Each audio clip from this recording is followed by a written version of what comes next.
Leslie, thanks for your time. My pleasure, my pleasure. Now, this movie is The Final Insult. Yes? Is that a promise? What, the final? You mean to be final? You got to stop insulting us? How, have you heard of, for example, Naked Gun 4, the second final insult? No.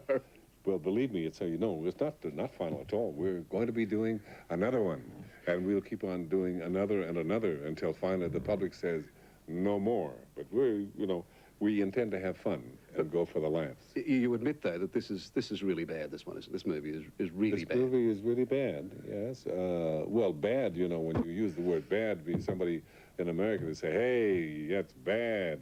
But what they really mean is good. Is that what you mean? Absolutely. You know, this seems like it's, you go into a kind of a heavy analytical thing when you're dealing with a movie. Is that it? No, I don't. You know, because maybe if I just get up here on the desk, you know, lie down, I think, you know, I would like to tell you about my childhood. Now, when I was younger and in Canada, I had a problem because the snow was so cold and we didn't laugh too much. It was really, but it wasn't bad.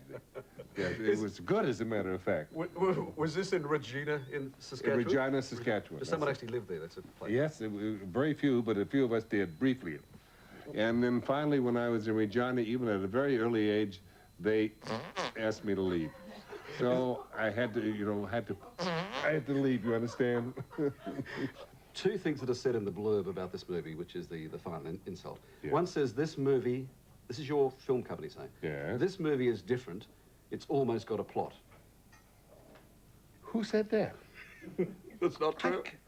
It's not true. I swear to God, it's not true. Not true. I was young. I needed the money.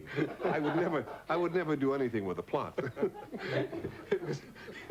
You know, hey, would you like to get up on the desk and let me ask you a few questions? It's about the biggest movie of the season so far in America. Does that surprise you? Well, yes, it does.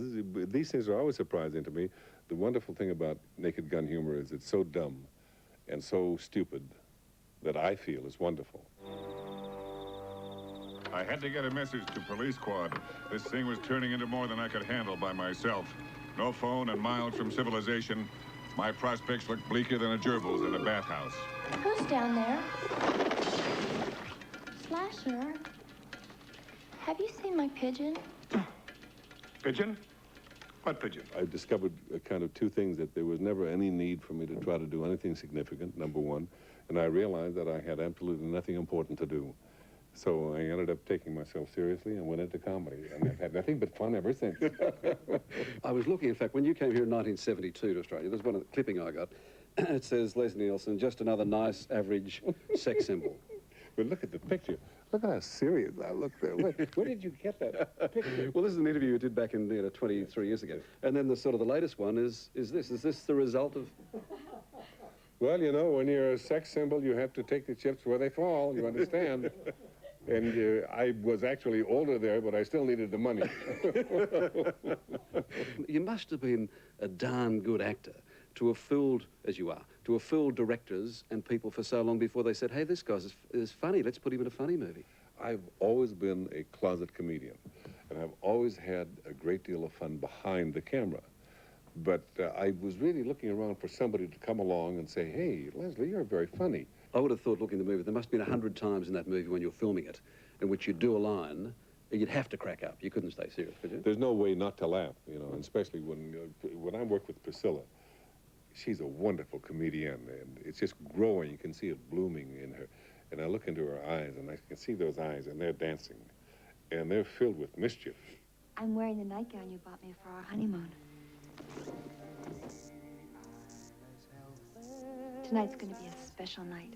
I'm going to make love to you for hours and hours. Wouldn't Mr. Happy like that? Leslie Nielsen, thank you for your time. I appreciate it very much indeed. Thank you. Would you like to sign this for me, perhaps? Where would you like me to sign that? Because, well, I'd be glad to, you know. I'll leave it yes. with you. And that's it for tonight. Thank you for your time. We'll see you about the same time tomorrow night. Bye-bye now.